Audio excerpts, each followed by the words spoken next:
All right, I am here today with Attorney Carteia Basnight, and she is going to be discussing, we're having a conversation about her new book that is launching on October the 1st. You definitely want to make sure you get your copy. And we are talking about discrimination. The title of her book is Stop Discrimination Now. So welcome, Carteia.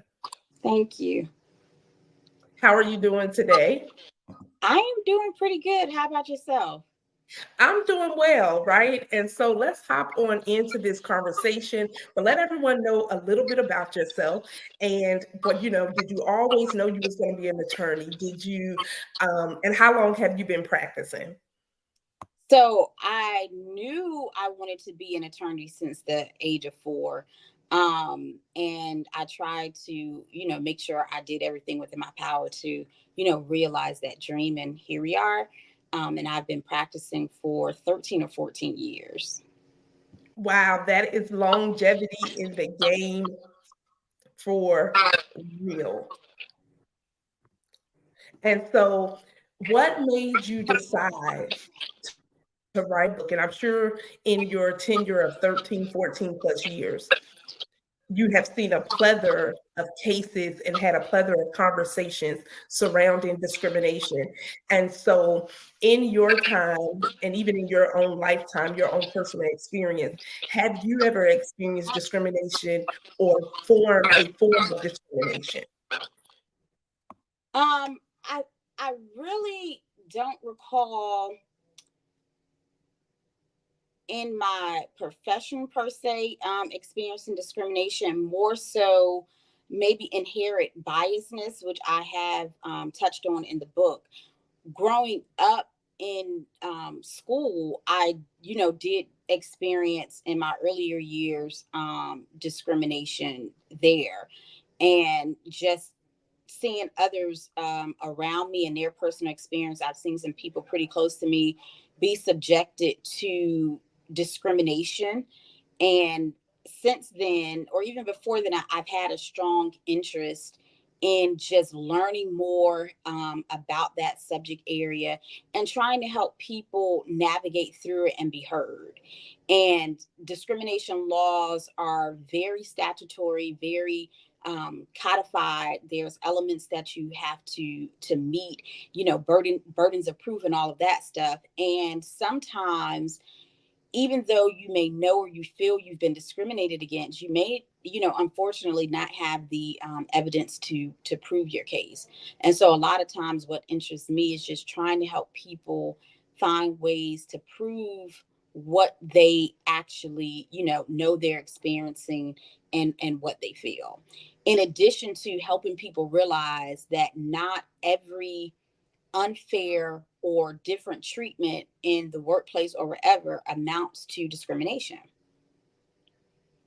Now that's really good because a lot of times we often look at unfair treatment. Not that anyone should be treated unfair, but we often look at it without really knowing maybe the definition or the different forms of discrimination. So can you give us a few examples of what types of discrimination is there that people possibly can experience? So there's racial discrimination, gender discrimination, sexual orientation, national origin. In addition to, we have the American Against Disability Act, ADA. So sometimes there's disability discrimination.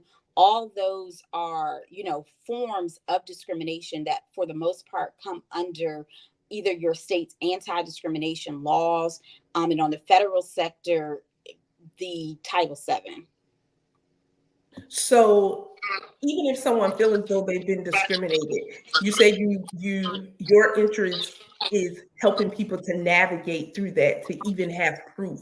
And so a lot of times, I'm sure you've probably seen someone come to you or heard someone come to you and say they feel they've been discriminated on and different things. Is it really feelings, or how does someone go about actually keeping record, or how does that work for your employee rights, or even vice versa as an employer? So what I teach people and kind of touch on in the book is, one, recognizing and describing what is legal discrimination. You made a point about feelings. For the most part, we all know as human beings when we're being treated differently than the next person. Again, sometimes that differential treatment has nothing to do, unfortunately, with discrimination, even if the treatment to a degree may seem egregious. So, in my practice, a lot of times what people come in and believe is discrimination is just a form of favoritism. And that favoritism, may make you feel a certain type of way, but it may not meet all of the elements that are required to have a actual viable discrimination case. And so, what we touch on is, bringing awareness on, if you believe or if you think you've been discriminated against, learning how to recognize what it is, and then learning how to document, and learning what your, a particular employer requires for you to, report and bring a claim.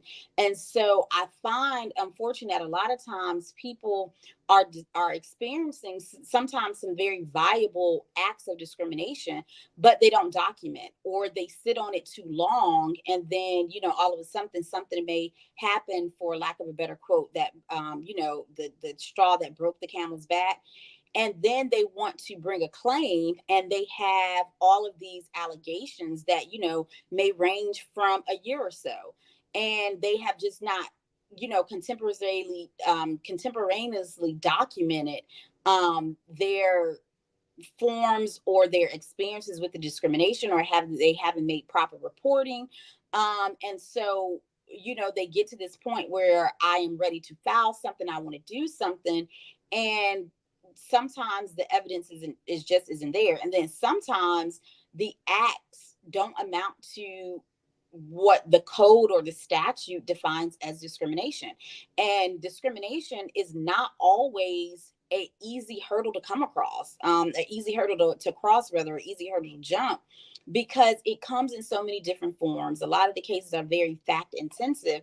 And again, you have to meet all of the elements and have your burden of proof, to have a successful type of discrimination claims. Sometimes discrimination is uncovered and it is very blatant. You have someone who is blatantly treating, others differently. It could be in, you promote some and fail to promote others, and people will have the same qualifications.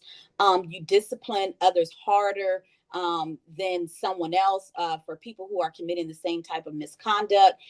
You are not paying people equally who have the same credentials, longevity, or whatever weighing factors that someone may use to determine pay.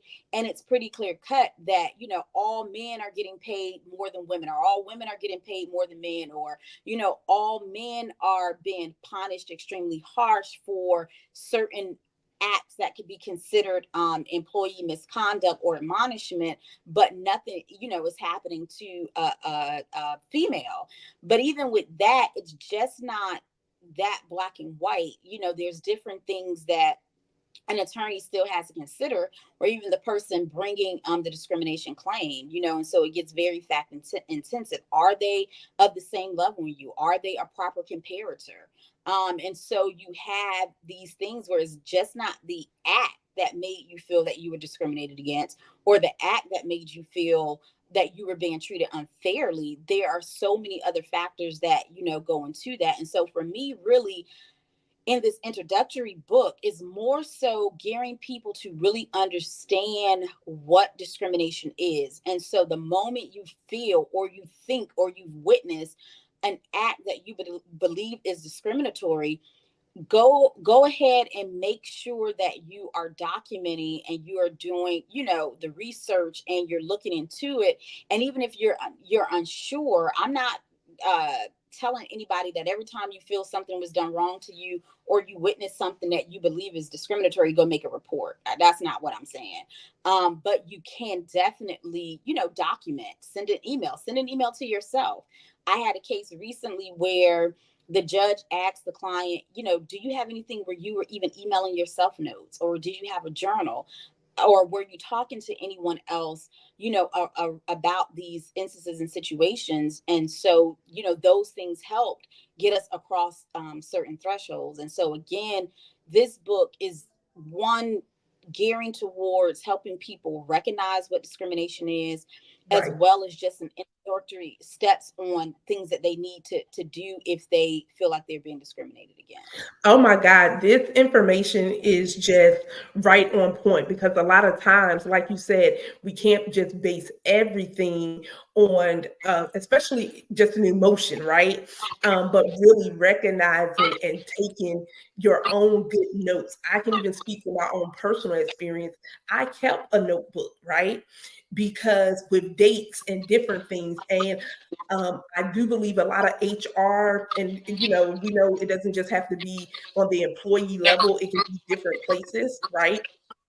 But um even after, if I had a phone conversation, my bookkeeping was, let me send them an email in hindsight of our conversation today at such and such time we discussed, right? Because if we really are honest, that's what a lot of employers do too. They get a paper trail, right? And so a lot of times employees, people don't know their rights. They don't know the chain of commands on, where do I file a grievance? Where do I start in that process? And so you all, Stop Discrimination Now is coming out on October the 1st. And this is to help individuals navigate and learn what discrimination is, how you can take good notes and log and keep um, track for yourself. And I know we're looking at tracking and we're looking at trends, because a lot of times people are afraid to speak up,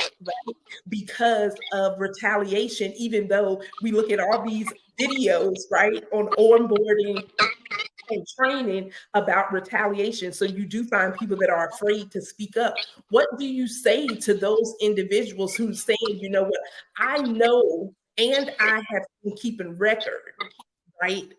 But I'm afraid to speak up out of the fear of losing my job, out of the fear of retaliation, or even things getting worse. Okay. And so that is something too that we come across in the employment law field when it's dealing with discrimination a lot. People are afraid, if I speak out, I am going to lose my employment. And these days and times, who's trying to lose a job? And so for people like that, I still say you have to know how much you can tolerate. How long are you going to stay there? How long are you not going to speak up? And then are you going to wait until something just explodes, and then you want to, move forward with discrimination and file a claim? But if you haven't been reporting, if you haven't taken the proper steps, your lack of speaking up can actually become a hurdle. And so I sympathize and try to understand the side of people not speaking up because retaliation is real. Now, the laws of discrimination also prohibit an employer from retaliating against you for making a claim. So if you have made a claim of discrimination, and all of a sudden after that claim, you have all of these issues with in your place of employment or with your employer that qualify for discriminatory acts, then you can bring a retaliation claim. And the retaliation claim is simply saying, I exercised or participated in one of the qualified rights, right? I exercised or participated in a practice, a protected practice. And after I participated in that practice, this is the treatment I began to receive at work. Did you get a demotion? Did you get a lower evaluation? And again, there's so many factors that come into that, because just because you received a lower eval does not equate to what we call an adverse act by the employer. So all of the discrimination laws and the terms, they are defined terms. And so you could get a lower eval after you've made a complaint, but if it doesn't equate to any type of monetary loss, then that could not be considered an adverse act by the employer. And so again, now you haven't met the requirement for an adverse act. And again, there are exceptions and different things that, go with that rule as well, that you can kind of add around to try to get the point that this was clearly retaliation. And so even in the book, we encourage people that you have to speak up. You cannot expect change, or you cannot bring a viable claim if you don't note your discrimination, if you don't report your discrimination. And again, this is just an introductory book. It doesn't go with all the facets of the law that surround discrimination, but it is to get people to know this is what you should be doing when you feel that you've been discriminated against. So in the event you want to bring a claim, you are not backtracking. You have something to bring to the table to help support your claim of discrimination. And so I tell people all the time, I understand that it can be scary. I understand that you may be in fear of now having a target on your back and losing your job. And that, in real life makes people be quiet and tolerate work environments that they should not be subject to for that reason only. And that is a real reason when you're talking about maybe losing your livelihood, or your livelihood place of employment becoming worse than what it is because you're afraid after you speak out. But I tell people at some point to make change, or even to make those individuals who need to be aware of the acts that you're experiencing, you need to, speak up. And again, I'm not advising anyone that every time you feel your employer did something that you believe was unfair or that you didn't like, that you run and file or claim that it was discriminatory. Wow, I love that. And I'm glad you definitely said that, because some people will be reporting every single thing where some things may just warrant conversation with your immediate supervisor or manager, then keep climbing up the chain, through the chains of command till you get to the next level. But I think a lot of times some people don't even start at the base level. And that base level is, one, knowing your right, and then being confident to speak up, and then go through the chain of command. So one, you can just cover yourself. And so you all, October 1st, this 2024, Stop Discrimination Now is coming out, written by Attorney Carteia Basnight. If you would like to get in contact with her, her information is at the bottom of the screen, website and phone number, that where you can have her come in, do workshops, speak, and all of those things, because this is something that we have seen for so long, and it's not like it's going anywhere, right? And so what, outside of wanting to help people navigate through knowing what discrimination is, taking the necessary steps and processes, what else inspired you to say, let me do this now? As far as entering in the practice of employment law, or the book? Inspire you to write the book? I think it was from the various cases, the different conversations, the attorneys who I've had the opportunity to work with, even when they're on the other side, and just seeing it from the inside on, okay, this is what people can do to make sure that they're preserving and bringing viable claims. And then on the other side of that, this is what employers can do to avoid being constantly subjected to claims of discrimination, that even if you win them, or even if you overcome them, meaning that discrimination can't be proved, you have to go through that whole litigation process to get to that point. And the process can, stop at the EEO stage. It can go forward to litigation. It can stop in the midst of litigation. But if a claim is brought, then you have to, even as an employer, defend that claim. So on both sides, I am a true believer that some things can be done in the workplace to prevent the mass amount of claims of discrimination. And so even on the employer side, is having some type of authentic forum where people can actually express their concerns when they believe they are being treated differently. Because some of it could just be, you're allowing Marcus to do X, but you're not allowing Matthew to do X, or you're allowing Sarah to do X, but you're not allowing Samantha to do X. And it could make somebody, feel that they're being treated unfairly, and being able to have a proper outlet to say, hey, these are practices that are going on, and it is, causing individuals to feel like they're being treated unfair. And on the, understanding that when people feel like they are being treated unfairly, or there's even something favoritism, that it can create chaos in the workplace. When you go to work, you don't become a robot. You still are the human being that you walked out of your house as. And human beings have feelings, and human beings feel like, for the most part, they all should be treated fair. People should be treated equally. This person shouldn't be able to do this outside of some merit system where, hey, somebody has more privileges because of title or because they've done X, Y, and Z. When a lot of times in cases, I see this is not discrimination. This is just your employer favoring other people. But the acts that they're favoring, it may make you be upset, or make you feel some type of way, but I don't think you have a claim for discrimination. And so Wow. even the book touch on that the most is that biases, favoritism, you know, those type of acts can create a work environment that is not conducive for productivity. And Right. it's not that it may necessarily be discrimination, but there are biases. One thing that I really appreciate about the Virginia State Bar is that they hold conferences where we get to express and talk about diversity. And in those conferences, people bring up so many different issues that allows others to understand how something said or something done could look like discrimination when it's really not. It's just bias. And we talk about, there's purposeful bias. Some people just like some people better than others, and they're not committing discrimination, but they're going to show favoritism in some way. Then you have where I believe we all have inherent biasness.